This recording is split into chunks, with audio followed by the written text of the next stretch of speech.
Aynı yalnızlık, aynı tanıdık telaş.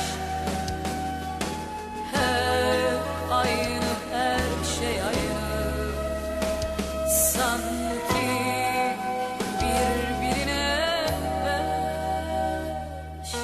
Geçer geçer daha öncekiler gibi, bu da geçer. Neler neler geçmedik